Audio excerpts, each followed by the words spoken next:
I'm going to call on Commissioner Bonilla to move forward with the presentation regarding the potential for the rescinding of the resolution that was passed on December the 17th of last year.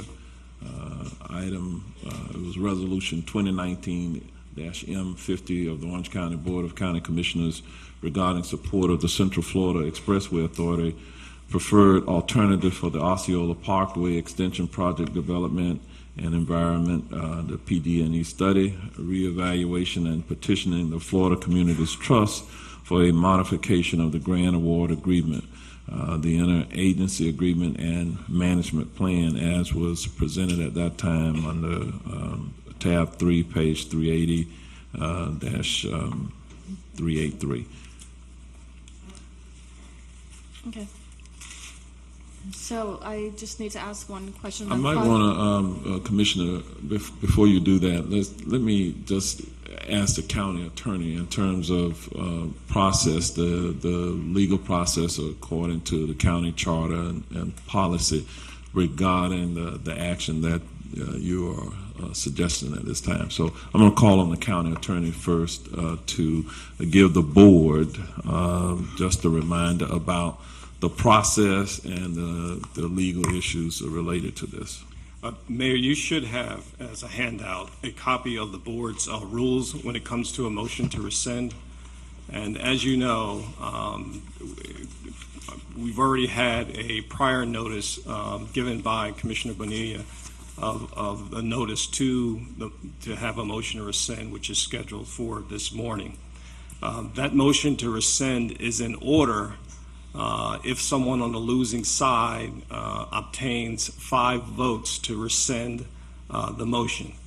And the losing side person, which Commissioner Bonilla and Commissioner Cordero were on, must show that there has become known information that would have been material to the board's previous action, and that information would result in a different result, or would have to show that a rescission of the board's action from December 17th is necessary in order to avoid a material cost, risk, or harm or other jeopardy to the county or its citizens, and that the material cost, risk, or harm or other jeopardy could not have been known at the time of the board's previous action.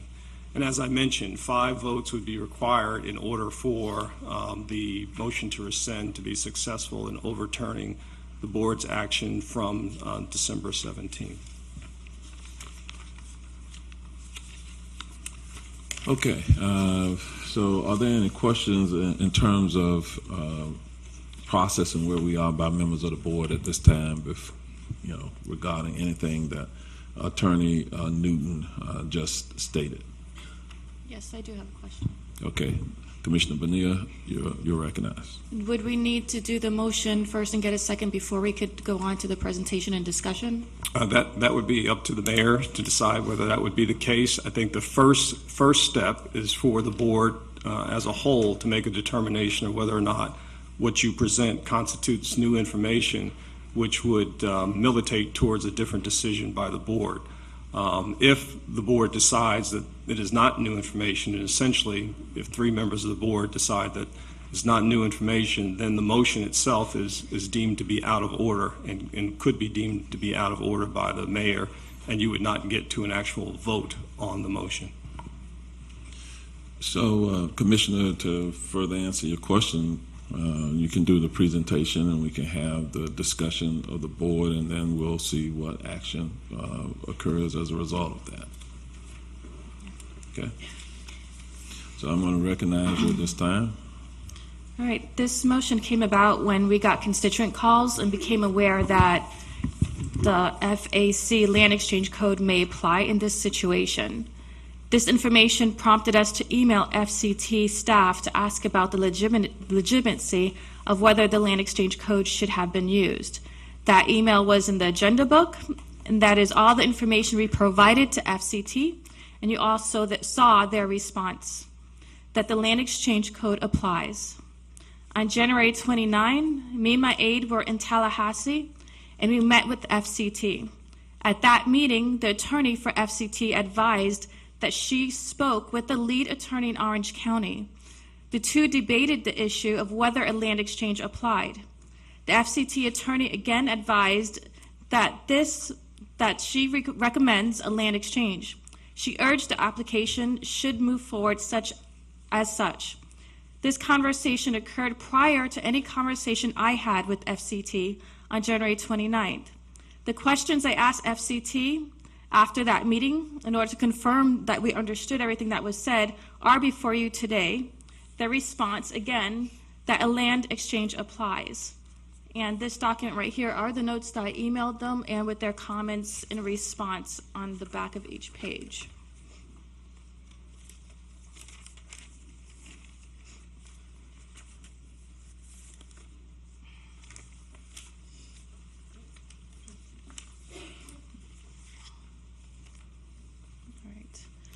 Mayor and Commissioners, thank you for this opportunity. I respect all of you. Our role as County Commission is not an easy one. We are often presented with complex cases that require us to make difficult decisions.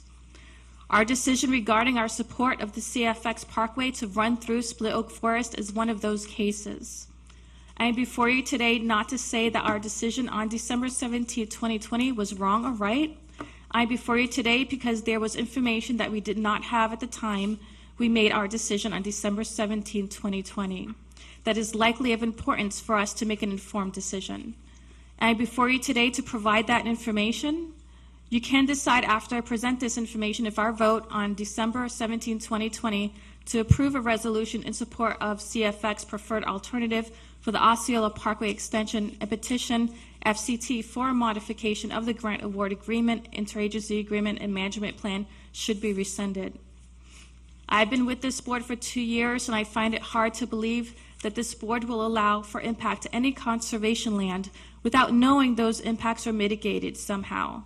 I think my fellow board members were led to believe that we were receiving land to mitigate these impacts of supporting CFX's preferred route to go through conservation land. I know that I don't see eye to eye with all of my peers on this board, but in that the value of having a board of diverse people is valuable. But I think that all of us will look out for our citizens.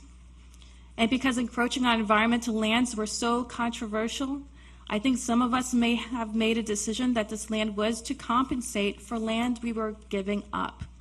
So I ask you, fellow board members, did any of you make this decision under a pretense that the people were being compensated with conservation land in return for the impact this road will have to make our current conservation land unusable for its intended purposes?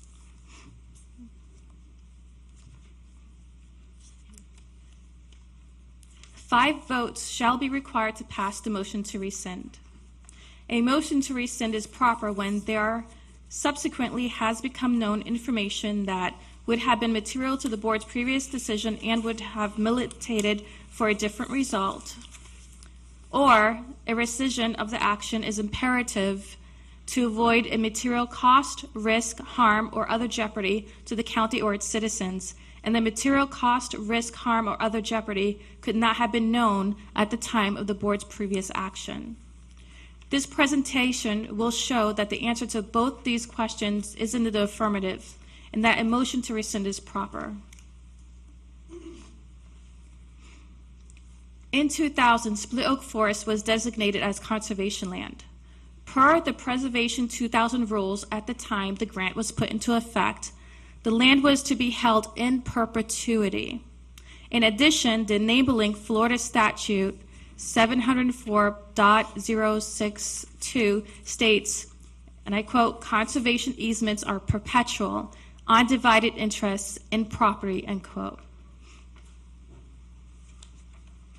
Under the Preservation 2000 rule in effect at the time of the grant agreement, there was no methodology to alter the management plan to lift the restrictive covenants. In 2010, FAC 62-818.015, linear facilities in FAC FAC 62-818.016 land exchange were adopted. Beth Jackson did a wonderful job in her presentation back in December explaining the environmental significance of Split Oak. I think the board is aware of my stance on the environmental front, and in an effort to save time, I will review the following slides rather quickly. And I just want to repeat, in 2000, Split Oak was designated as conservation land. No method existed to lift the restrictive covenants. In 2010, rules such as the linear facilities and land exchange were adopted. Therefore, in 2000, when Split Oak was created, it was created with perpetuity in mind.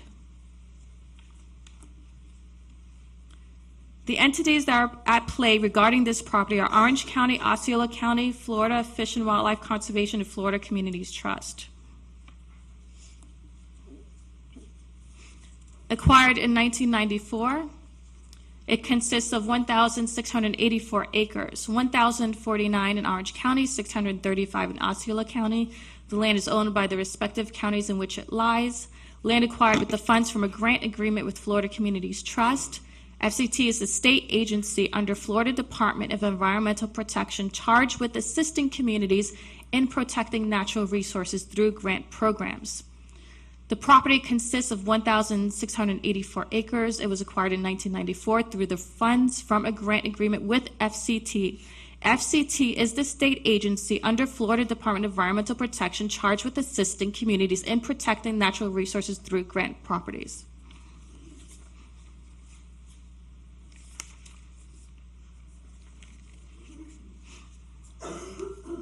The acquisition purposes for this property include wetland permitting mitigation, preserve suitable gopher tortoise habitat, provide nature-based recreational experiences, and conserve natural and cultural resources.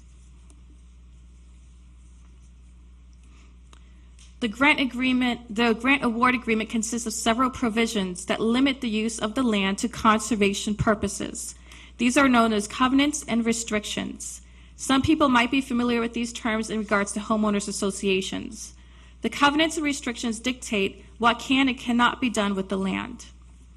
In our case, and I'll read, the project site shall be managed only for the conservation, protection, and enhancement of natural and historical resources and for passive natural resource-based public outdoor recreation which is compatible with the conservation, protection, and enhancement of the project site, along with other related uses necessary for the accomplishment of this purpose. The proposed uses for the project site are specifically designated in the project plan as approved by FCT. The site shall be managed only for I just read that. The significance of FCT's easement onto conservation land is that if the restrictions are violated, the land can revert back to the state of Florida. The FCT board is the entity that has the ability to voluntarily negotiate whether to sell or allow the utilization of such lands or easement for the construction and operation of linear facilities, including public transportation corridors such as the CFX Expressway. FCT uses one of the two codes to negotiate whether to allow the use of the property as something other than conservation land.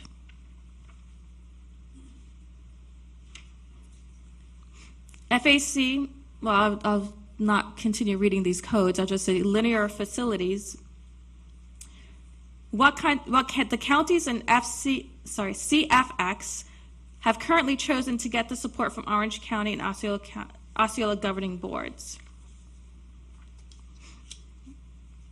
And the first step is FCT to determine that there are no other reasonable alternative, that the land use is designated to have minimal impacts to the site, that other options have been considered in a copy of such analysis, such as the PD&E.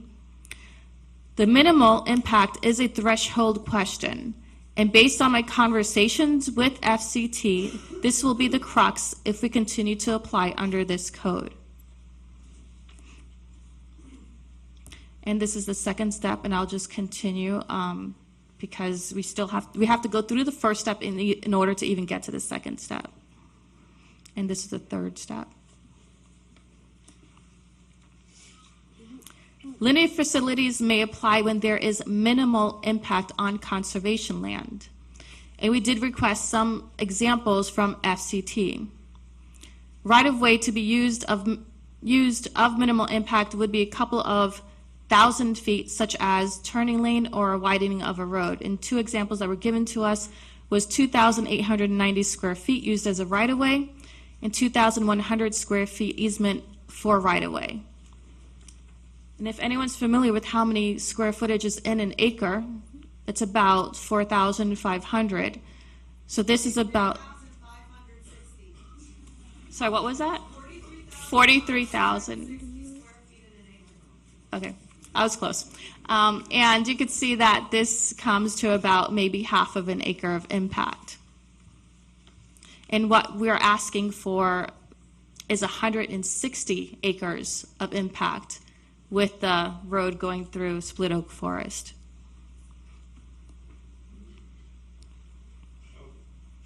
All right.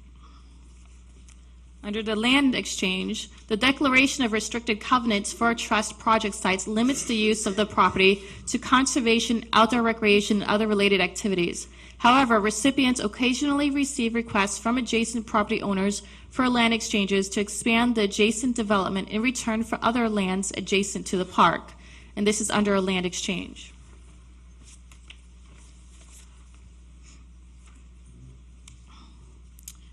And under the land exchange, the first step, local government must send a request to the trust for a proposed land exchange. The trust will not accept proposals from any other party. To be considered by the trust, the proposal must at a minimum meet the following tests. Must be contiguous to a trust project site, which could include being connected through a land bridge, easement, or blueway.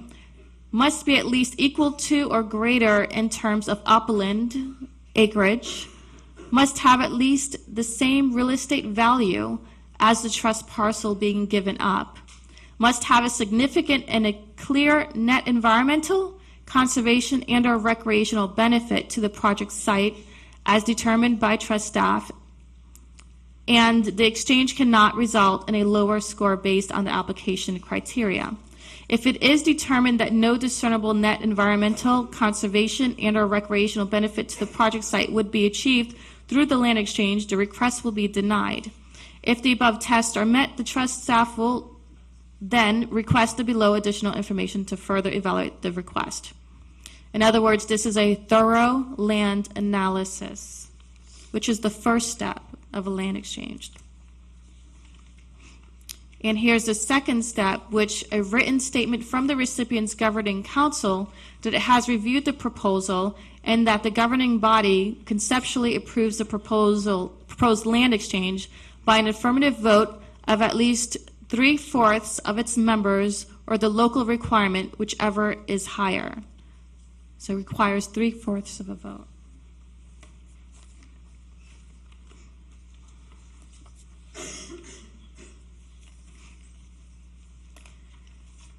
According to FCT, what constitutes a land exchange under FAC 62-818.016?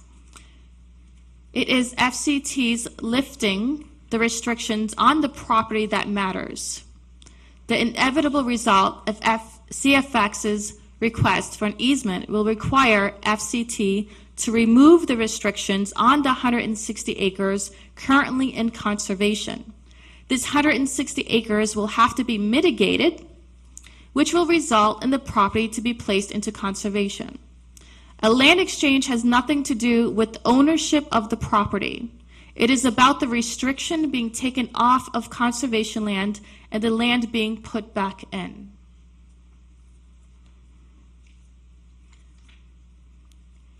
As you can see from these slides, a land exchange ensures much more protection to the conservation land to ensure that any land that is given meets specific criteria.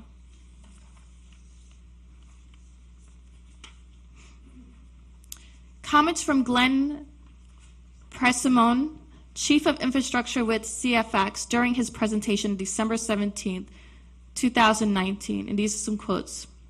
Agreement between CFX, Tavistock, and SLR states SLR and Tavistock will dedicate approximately 968 acres to Orange and 582 acres in Osceola for 1,550 acres total to be put into conservation to the public.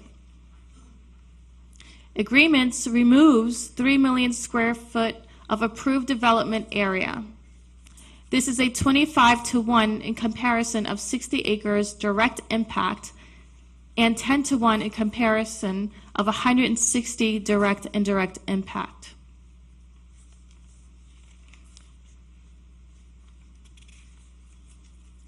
County attorneys have made it clear that they do not perceive this to be a land exchange because the easement and the impacts are solely in Osceola County. However, this slide represents the statements provided by CFX Representative Glenn and the Chief of Infrastructure at CFX. CFX, in their presentation to this board in December 17, represented that the agreement between CFX, Tavistock, and Suburban Land will dedicate approximately 960 acres to Orange and 582 acres in Osceola County. Based on this agreement, this board was led to believe that they were getting 1,550 acres in conservation land in exchange for the 160-acre easement to CFX. Members of this board asked about the ratio of property given and received, in which CFX responded that it is a 25-to-1 in comparison of 60 acres direct impact and 10-to-1 in comparison of 160 indirect impact. There were specific questions from this board about the quality of conservation land being given and received. These questions suggest that this board was led to believe that they were getting 1,550 acres in return for the 160-acre easement. However, if the application for a linear facility fails, the 1,500 acres will not be given to Orange and Osceola County, respectively. This is where the problem lies in continuing an application as a linear facility. We have been provided a recommendation by FCT staff that an impact of 160 acres will likely not qualify as minimal impact, and thus an application of a linear facility may not be approved by the FCT board. However, a land exchange allows for a much larger impact. I urge this board that if this board would like to obtain the 1,550 acres by granting an easement to CFX for the 160 acres, the best way to do this is through a land exchange. If CFX and the certain, and I quote, certain landowners, as identified in the resolution, are sincere in providing conservation land, they will make the application to the FCT board as a land exchange.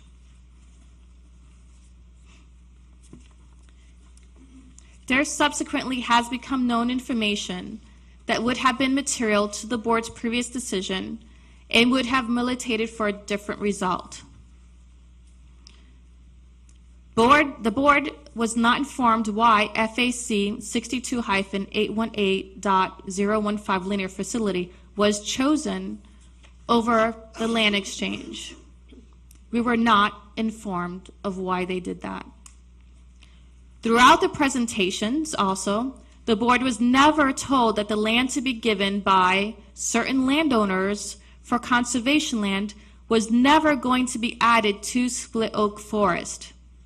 It was stated that the conservation land would be contiguous to Split Oak Forest.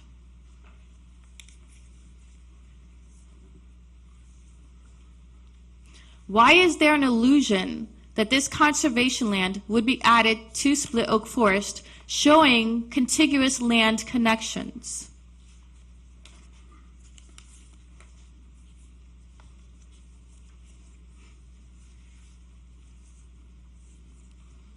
Had FAC 62-818.016 been applied, it would have required a supermajority of 75% to pass. Here, the motion to support CFX's proposed split oak minimization route only passed by 71%. Therefore, the motion would have not passed had the information been presented under the land exchange FAC 62-818.016. Is this why we were only presented with one option, linear facilities, and not informed of why the land exchange code did not apply? A rescission of the board is imperative to avoid a material cost, risk, harm, or other jeopardy to the county or its citizens, and the material cost, risk, harm, or other jeopardy could not have been known at the time of the board's previous action. Now, just remind you, I only had to cover one of these, and this is actually another one. This is both of them.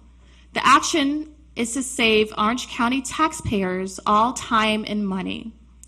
FCT staff highly recommends, based on the information they have seen on the CFX website, that the application go forward under code FAC 62-818.016 land exchange. To shortcut the process to avoid needing a 75% vote of the board and apply a different code is going to cost the taxpayers later.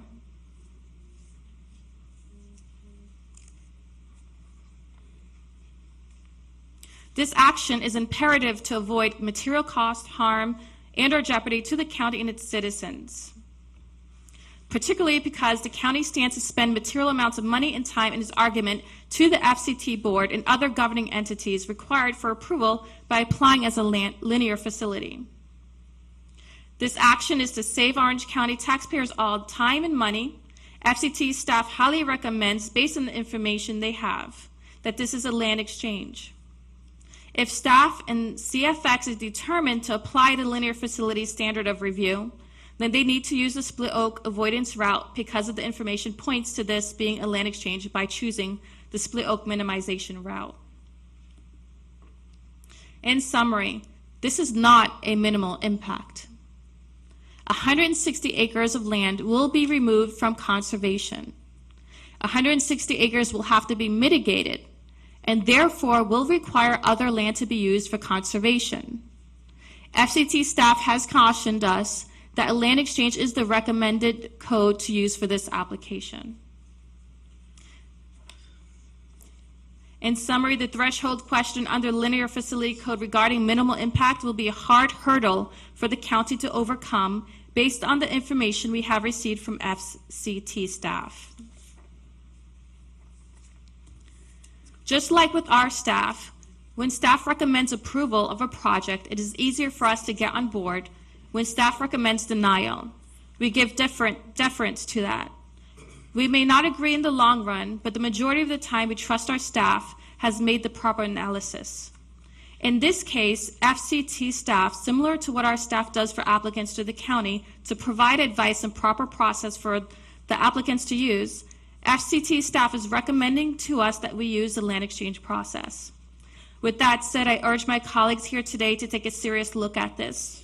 This is a pristine conservation area, and it should only be disturbed if the proper review and process has been applied and approved. If the board does not rescind this, we are wasting 7 to 8 months in review, staff time, and tax dollars, just for FCT to come back with a decision that a land exchange applies. If we truly want the additional 1,550 acres to be dedicated as a conservation area, then the land exchange will allow for greater impact to the conservation land and will avoid additional costs to the county by making the application under the code recommended by FCT staff. I have been with this board for 2 years. I find it hard to believe that this board will allow for impact to any conservation land without knowing those impacts were mitigated somehow. I think my fellow board members were led to believe that we were receiving land to mitigate these impacts of supporting CFX's preferred route to go through conservation land. I know that I do not see eye to eye with all my peers on this board, and that is the value of having a board of diverse people. But I think that all of us will look out for our citizens, and because encroaching on environmental lands was so controversial, I think some of us may have made a decision that this land was to compensate for land we were giving up. So I ask you, fellow board members, did any of you make this decision under a pretense that the people were being compensated with conservation land in return for the impact this road will have to make our current conservation land unusable for its intended purposes?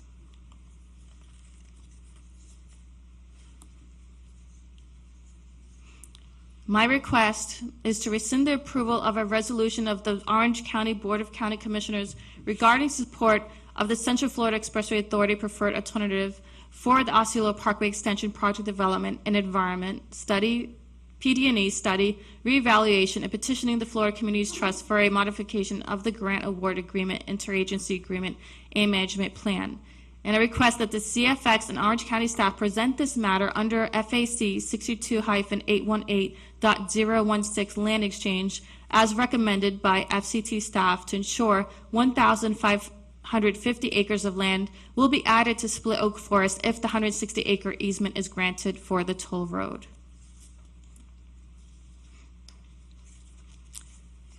And with that, I would like to make my motion to rescind. Second. Okay, we do have a motion and a second. Motion by Commissioner Bonilla to rescind and a second by Commissioner Cordero. However, before we take the vote, I want to hear from the CFX staff member that's here, I believe. If you, as you come forward, if you can just identify yourself.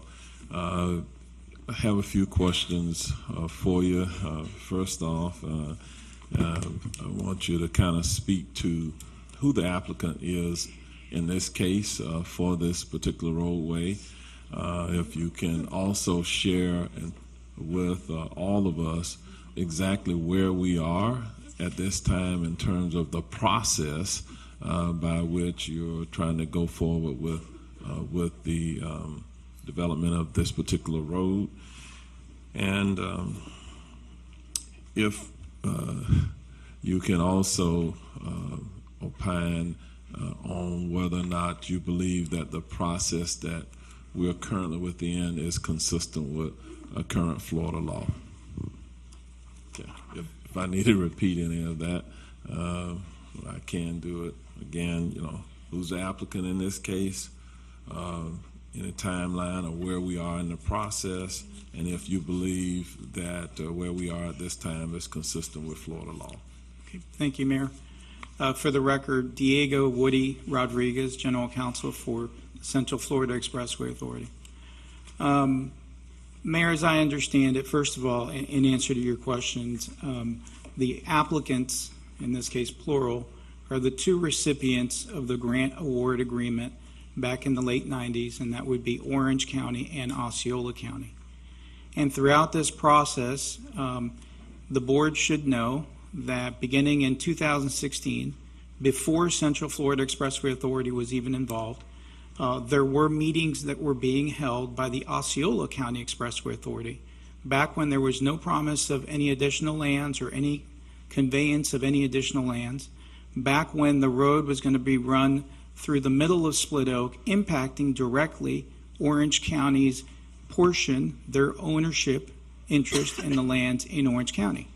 Back then, in January 28th of 2016, there was a meeting held by FDEP staff, which is also the overseer of the Florida Communities Trust. At that meeting present were Linda Reeves, who is the section manager for the Land and Recreation Grants Program, a planner, and an attorney for FDEP. There were representatives of the Osceola County Expressway Authority. There were representatives of the Florida Department of Transportation. At the conclusion of that meeting, there were given multiple choices. One was Rule 15, which is the linear facility approach, because what is being requested is to build a road, a public transportation corridor. It is outlined in Ms. Bonilla's presentation under subsection 11 of section 704.06 of the Florida statutes. It is a constitutional provision. It has not been challenged. It has not been overtaken by any constitutional challenges to date. In fact, there's little to no litigation on that particular statute. In addition, there was the option that you could pursue 0.16, which is the other option, which is a land swap. At that time, I will remind you that Orange County was directly impacted, as was Osceola County, because the road ran through both. Those minutes were memorialized by an individual who is present. She circulated those minutes, and in the packet I've given you, it gives you all of those public records. So an individual takes down copious minutes. They circulate those minutes to everyone involved, including the DEP folks, including the attorney for DEP, and at no time did anyone make any changes to the notion that there were two options. And as I understand, your charge today is to determine, is there new information before you today that would necessitate a change in your vote? Let's fast forward to May of 2018. A second meeting now takes place. At this time, the Central Florida Expressway Authority has actually acquired this project as one of the projects that will be, when the Central Florida Expressway was created, it included the projects within the Osceola County Expressway Authority.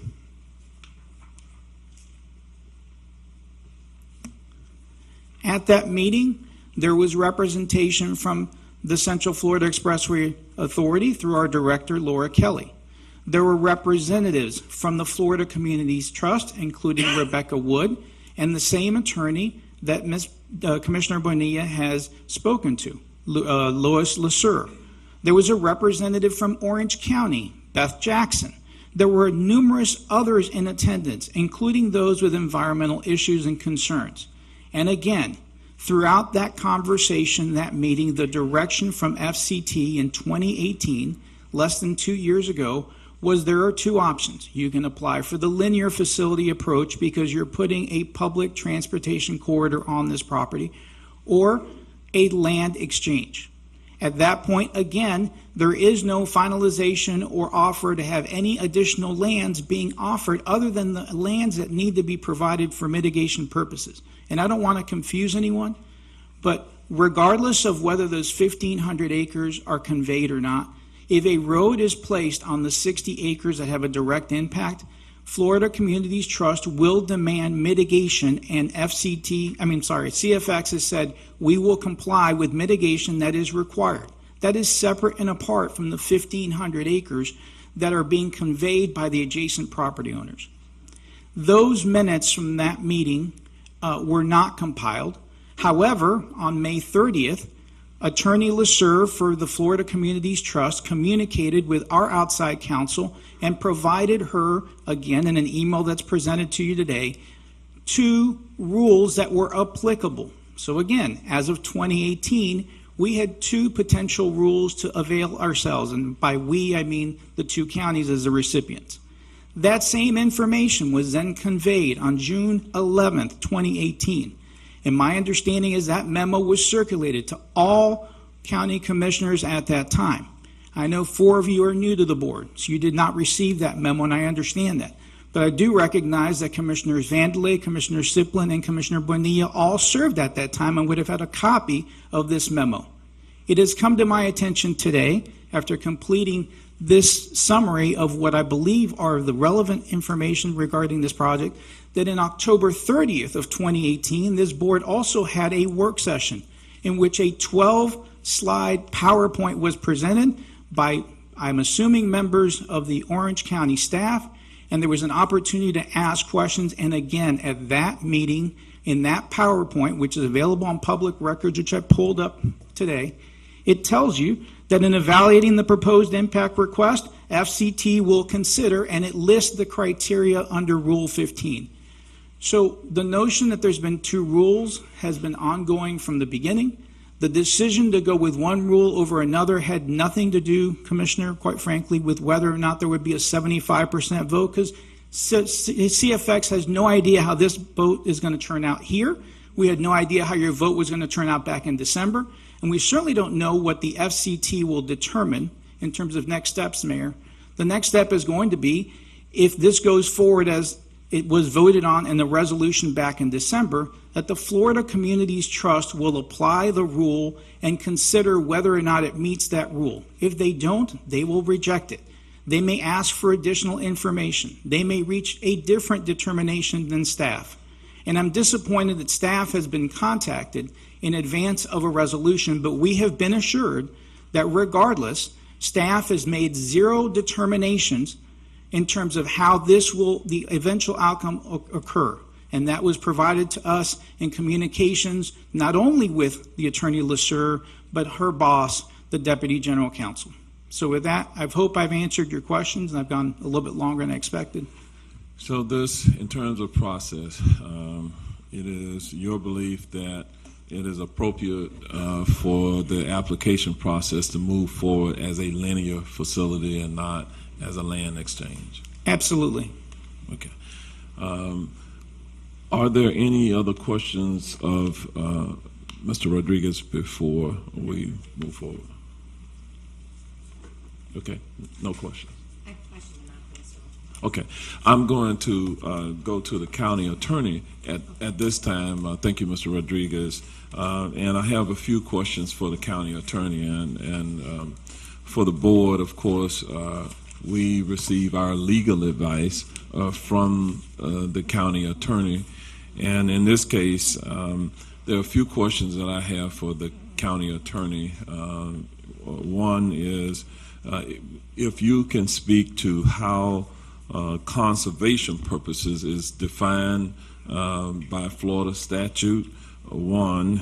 Two, does the current law allow for the stated use proposed by CFX, as Mr. Rodriguez just spoke to?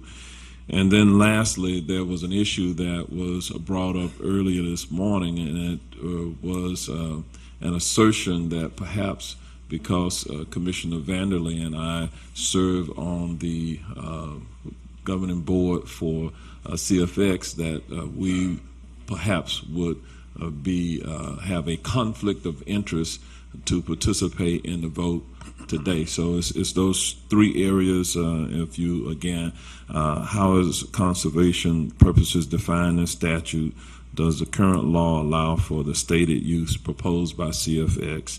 And is, in your legal opinion, is there any conflict of interest for Commissioner Vanderlee or I to participate in this vote today? Thank you, Mayor. Let me begin with the conflict of interest question initially. As you know, the law requires, the Florida statute requires that public officials vote on matters that come before them when they are members of a board, unless there is a conflict which exists, in which case they should abstain from voting. In this particular instance, the question is whether or not you have a voting conflict simply because of your membership on the Central Florida Expressway Authority. And the answer to that question is no.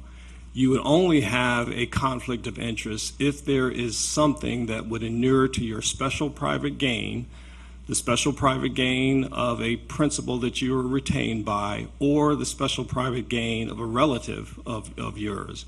And so assuming that, and I suspect that that is the case, that none of those apply in this particular instance, then there would be no voting conflict that you have. In other words, if it's not a vote that is going to benefit you in some way, is going to benefit a principal that retains you, or is going to benefit a relative of yours, then there's no conflict of interest. All right, thank you. The other questions that you have asked with respect to, and I'll go in reverse order, does the current law allow the stated use proposed by CFX? And what I will say to you is that is the question that the Florida Communities Trust is going to answer in this process. I think what's important at this point is that, to my knowledge, no application, no request has been made of the Florida Communities Trust. The county is still in the process of gathering information that will be provided to FDEP, to the Florida Communities Trust, I believe, and also to the Florida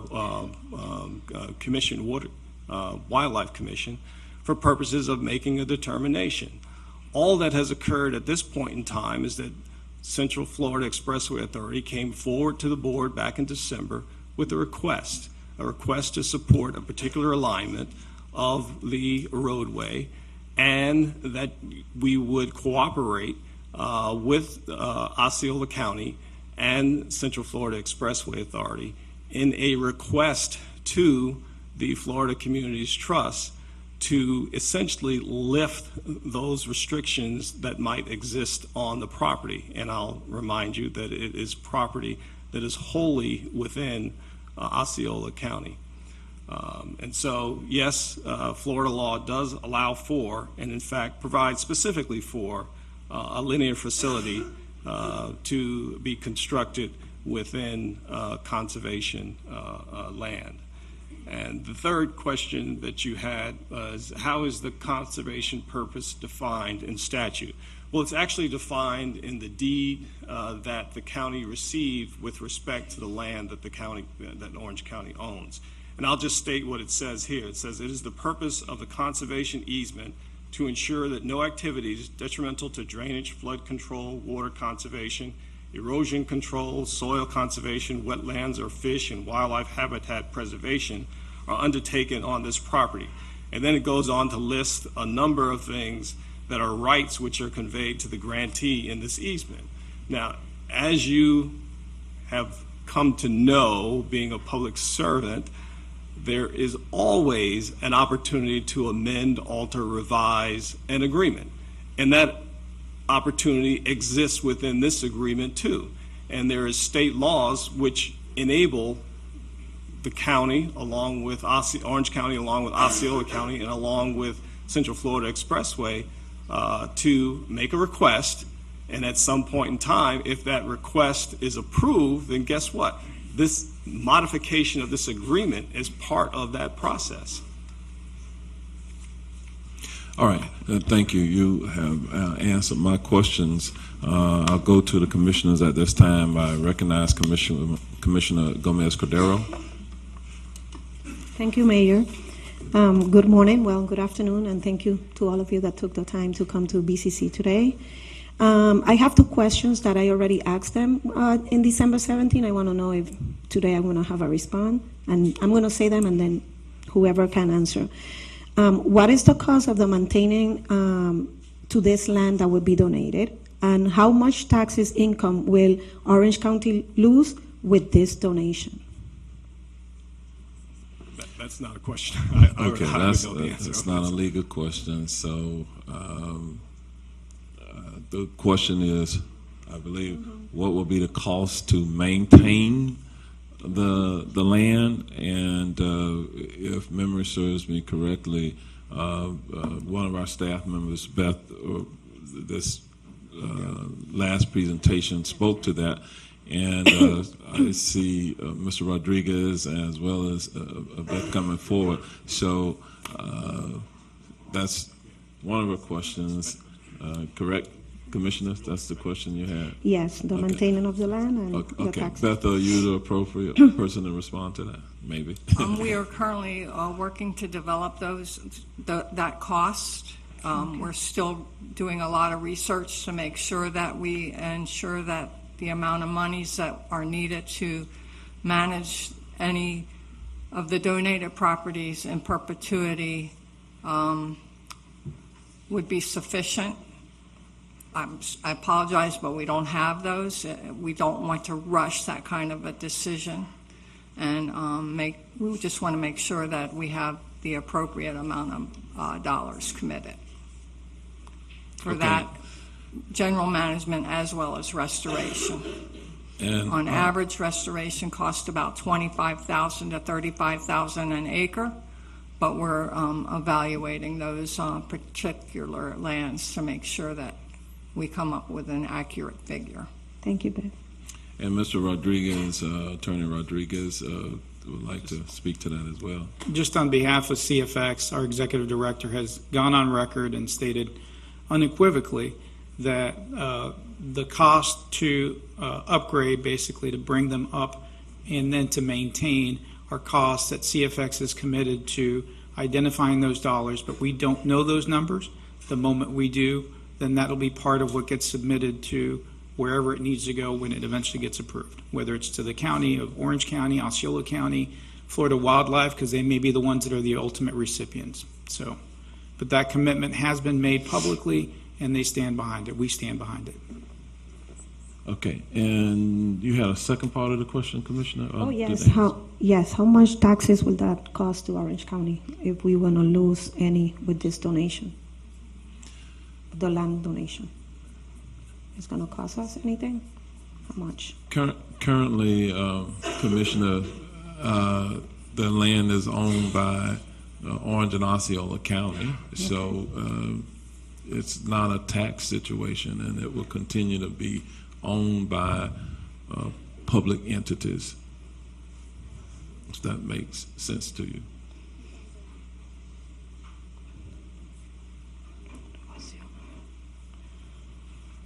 I guess I'm still Okay. Commissioner Moore? Thank you, Mayor. I had a question to see if FCT was here, and then Mr. Newton, do we have any official correspondence from FCT that would substantiate Commissioner Bonilla's assertions that they had changed their mind or that they had rendered this verdict? I'm not aware of any official correspondence. Perhaps Central Florida Expressway is aware of any, or EPD may be aware of any, but the only thing I have seen is an email, I believe, that was sent to Commissioner Bonilla's office, and there was a staff person by the name of Robin Wood or something like that, and she copied various people with FDEP. Okay. Well, I guess Mr. Rodriguez wants to answer my question as well. Well, just for the record, we did try to set up a meeting. We were told repeatedly that we could not have access like the commissioner had.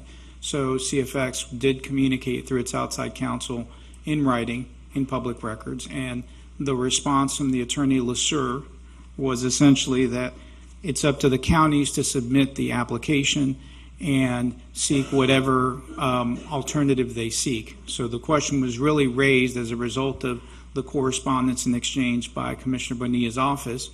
It cast doubt as to whether Rule 15 was even applicable. And since then, we have also learned that the FCT lawyers are committing again to saying that they've made no determinations whatsoever because they've not received an application to review or consider. So, And so just to follow up, so we have nothing officially in writing to staff or to you to substantiate what Commissioner Bonilla has asserted. that's correct, yes. Thank you. Commissioner Uribe. I think Jeff and maybe Woody. So we've received copies of the email that Commissioner Bonilla corresponded with FCT. She stated today that her and her aide met with somebody when they were at Tallahassee, which in the email it does not explain said meeting. And there is a little concern to me because that representative from ACT clearly states we did something wrong, but we don't know the context of what was communicated in total. And I don't know how we're being represented as a linear exchange, linear, or are we being described as exchange, and why this person was told what they were told, and for them to send an email basically putting into question what we did on the 17th. And so I feel that there's a lot of legal miscommunication and not a complete story being told. There's concern on my part on how we received the information on the 17th, but there's more discerning concern on partial conversation, email that has been had with Commissioner Bonilla and the FCT, because by that account in that email, if I were just to read from that point on, it makes it seem that our application would be denied anyways because it was wrong. So, but we don't know what what verbally was said at the meeting in Tallahassee. Let me just say this.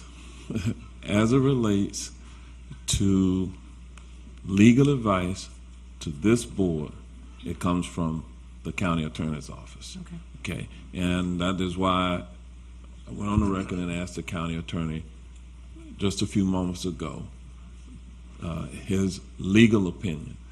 Now, what you've heard also was a staff member from FCT that gave a staff opinion. That was not the official opinion from FCT because, as they have indicated, they're still really early in this process. there has to be supportive documents submitted for which they would then make an official ruling. And so we're not there yet at this point. So this is perhaps somewhat premature as a result of that. Now, but I wanted to hear from the General Counsel also from the Expressway Authority, who has, kind of share with us the process, where we are in this process, and the legal opinion from the Expressway Authority. So, but our board gets our legal advice from the County Attorney's Office, and he has opined that this is consistent with law. And correct, Mayor, and I'd like to add that, as the Mayor has mentioned, I have no idea of what the conversation may have been between Commissioner Bonilla's office and the FCT staff member or the attorney. I will tell you that I believe it was the day before the notice of the board, a day before the board meeting, where I believe the notice to rescind the action of the board from December 17th. I believe the first day that I received, I think it was forwarded to me by Mr. Brooks in terms of the email. And I think it was the day before the actual meeting, or it may have been a couple of days before, that I did have a conversation with FCT. And one of the things I mentioned was about the decision seemingly being made, or recommendation being made in a email where the county, Osceola County, Orange County, nor CFX had provided any official application to them with respect to it. And so, as the mayor's already mentioned, and I think Commissioner Moore has made clear, there's been officially no information submitted to them except for conversations that may have been had by Osceola County and Orange County staff as well as CFX. But we're still at the point where we are involved in a process, and staff from Orange County, Osceola County, as well as the Central Florida Expressway Authority are gathering information to submit formally to FCT. And with that, is it possible that FCT could come back and rule additional information is needed? This isn't consistent with what they want to. FCT could say, you submitted this under a linear facility. We believe it should be under a different provision of the rule or statute. We believe that statute doesn't apply. We believe it does apply. We believe this rule, they could basically do anything that's consistent with what the law is and what their rules are.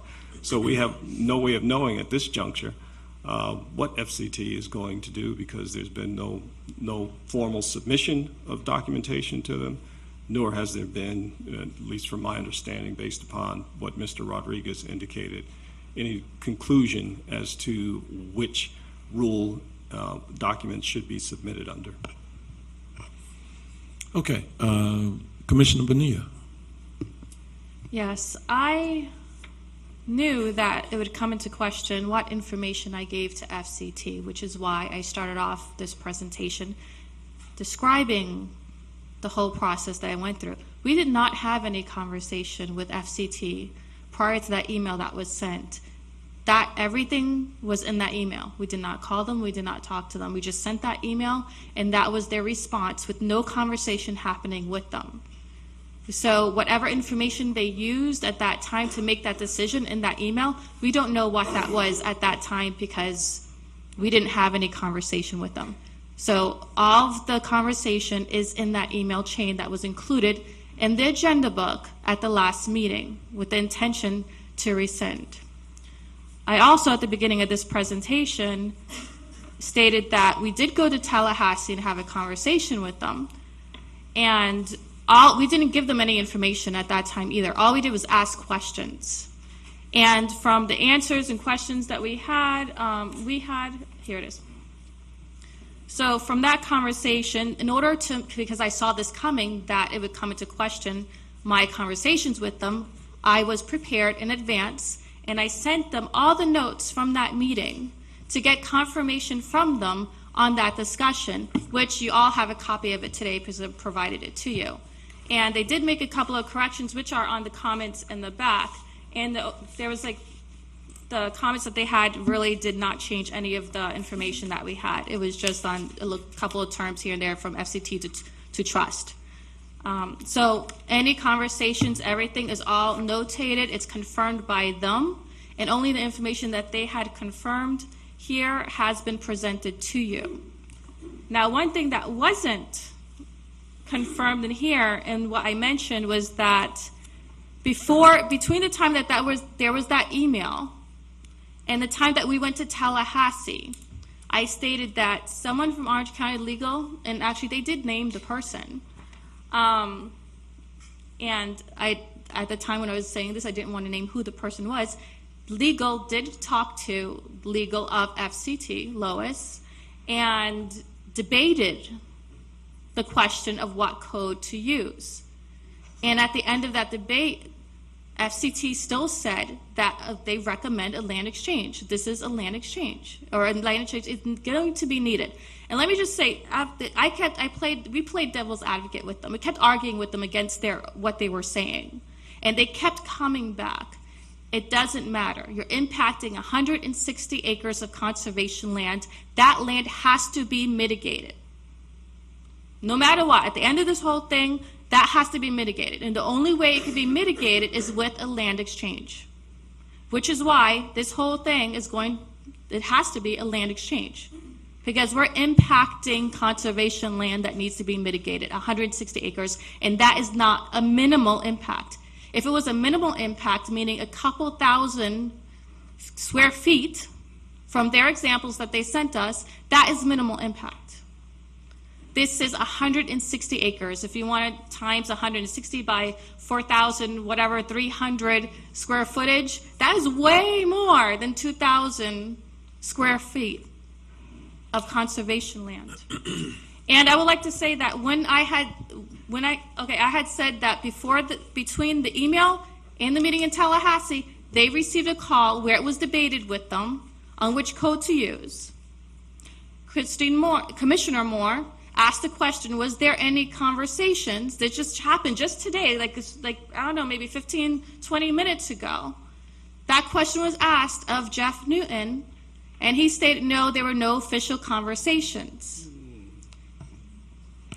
Okay. Of correspondence. And then at 12:30 today, he said, actually, he did call them, and he did have a conversation with them. So, and I have more to say. I'm not done. Correspondence, didn't talk about conversations. So we had CFX come up and speak about that they had discussed linear facilities, land exchanges for years, whatever. Well, on December 17th, this is what I stated, and this covers some of the information we didn't have. On the December 17, 2019, the board was not informed of why FAC 62-818.015 linear facility was chosen over the FAC 62-818.016 land exchange. This board was not given the option to choose which code to vote on December 17, 2019, when we voted. And then he stated that we could have asked a question. So I don't think rescinding based on new information is based on, well, we should have asked the question, or we should have asked a question to get information.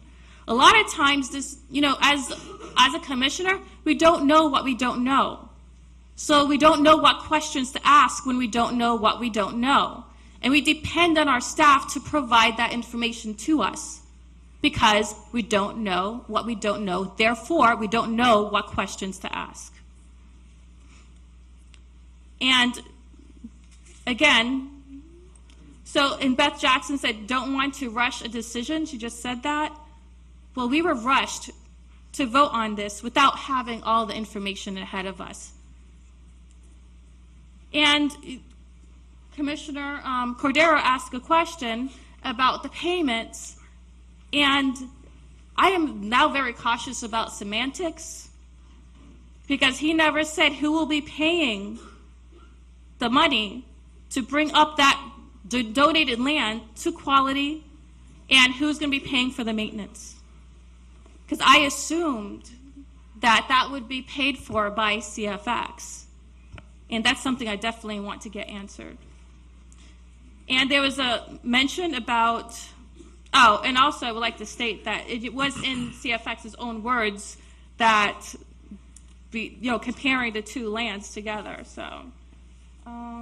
Oh, and also, CFX is not the one to make the application. The counties are required to make the application, not CFX. Want to correct that, which is something that the land, or sorry, I'm not sure what his name was, had said.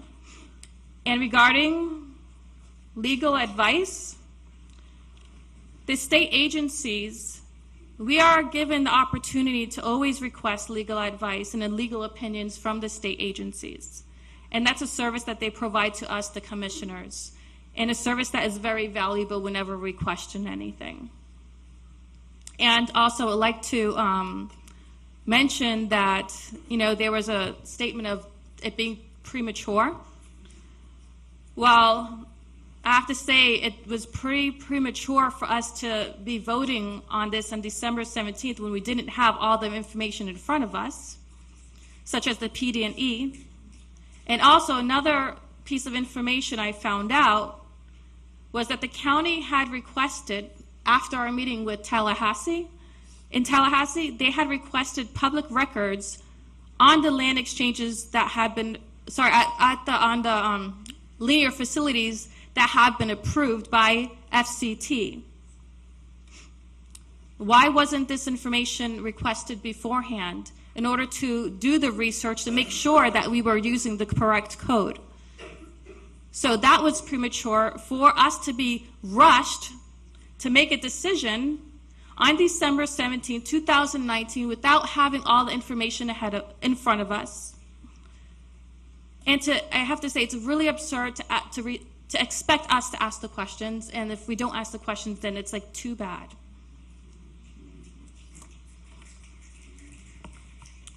Okay, Commissioner, are you done? Yes, I'm done. Okay.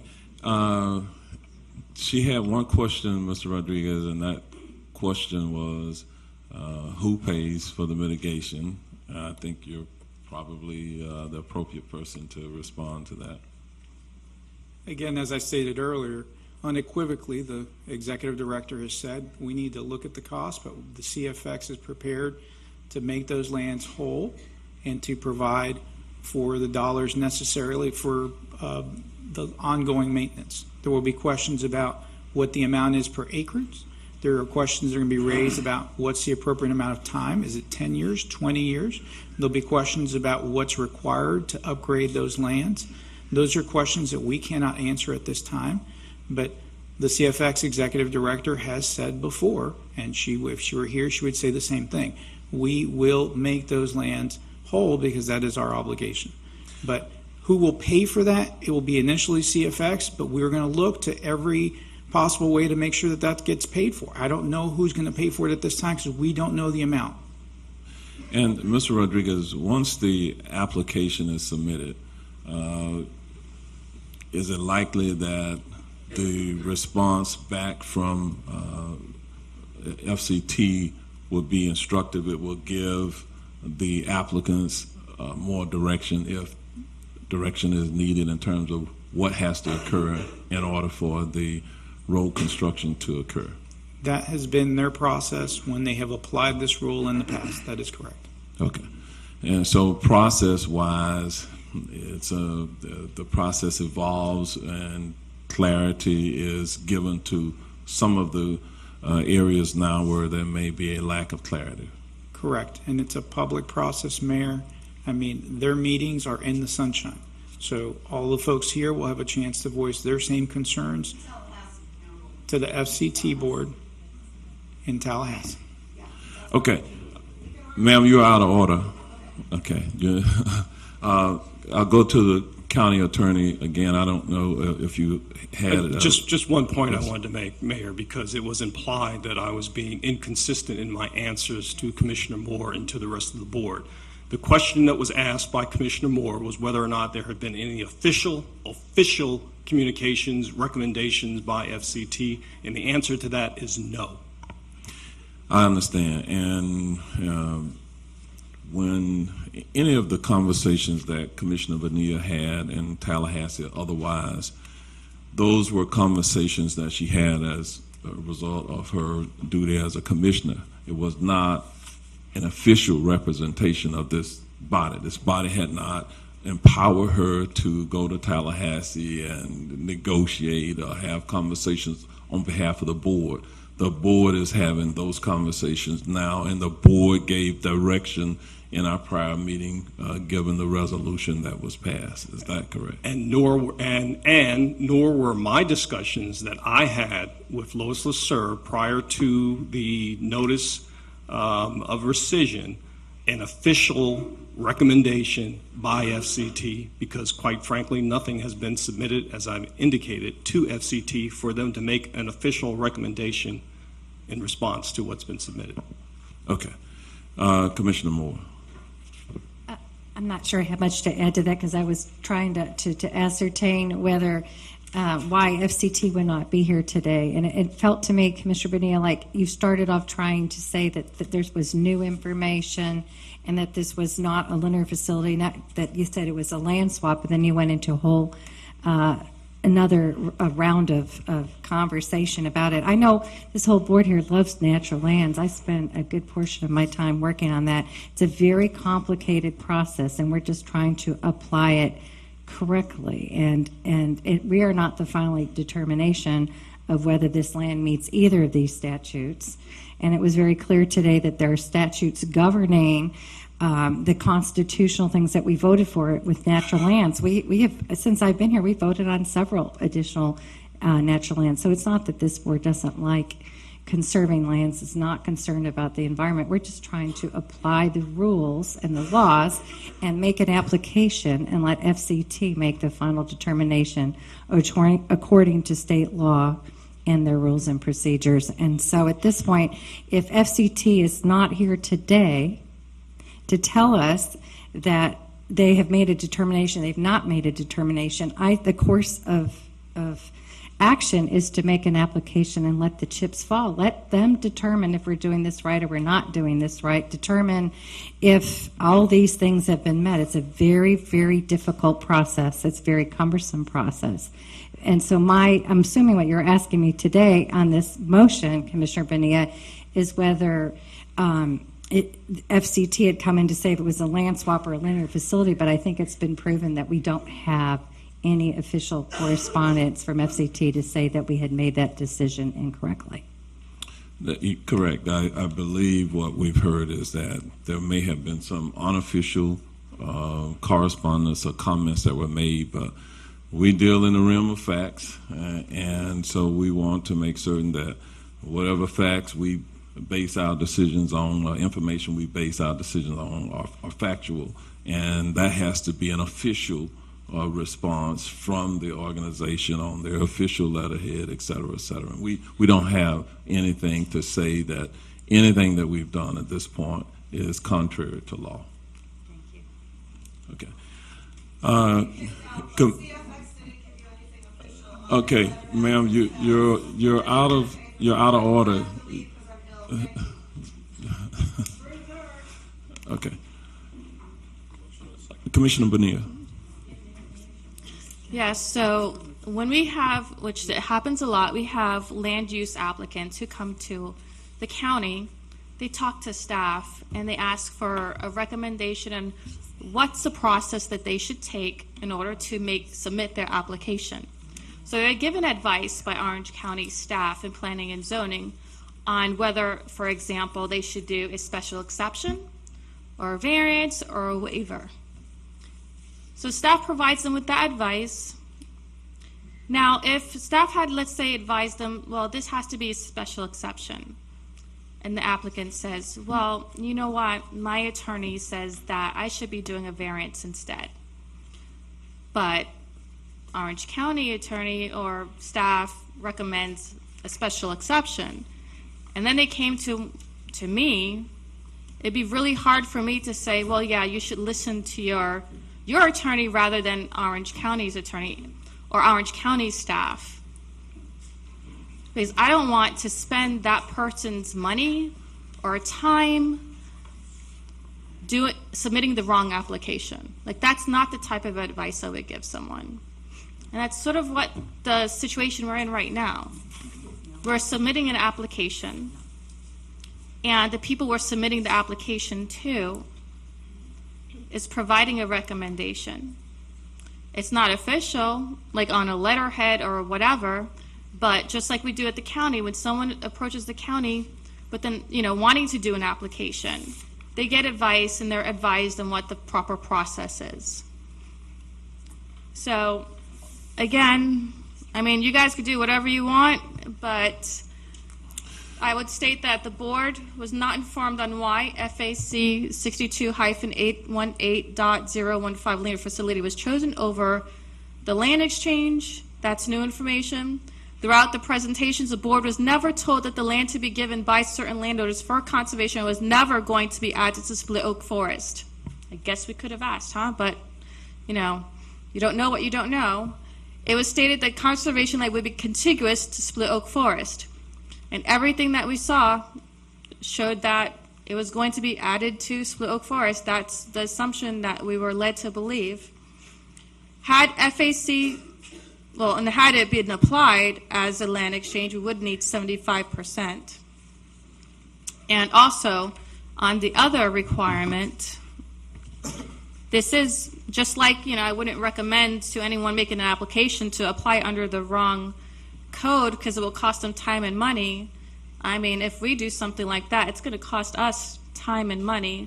So this also falls under a rescission of the action is imperative to avoid a material cost, risk, harm, other jeopardy to the county or its citizens, and the material cost, risk, harm, and other jeopardy could not have been known at the time of the board's previous action. Seems like information is still being requested in order to, I don't understand why county staff would request public records of the linear facilities if they already had made up their mind that we're going to go ahead and do that anyway. That should have been done before we had voted on it and provided as information to us when we made our decision.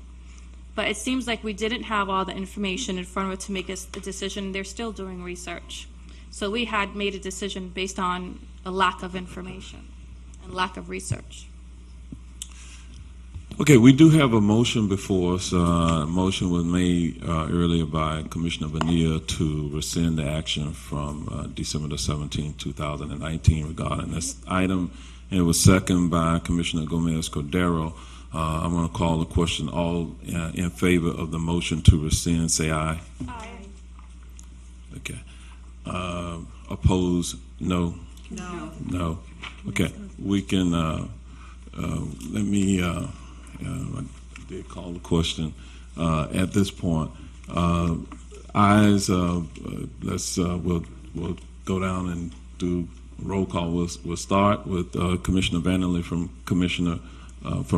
District 1. How do you vote? No. Commissioner Moore? No. Commissioner Uribe? No. I'm no. Commissioner Gomez? She's a aye. Commissioner? Aye. Aye. Commissioner Siplin? No. No. Okay. The motion fails, and so at this point, we will move forward on the agenda.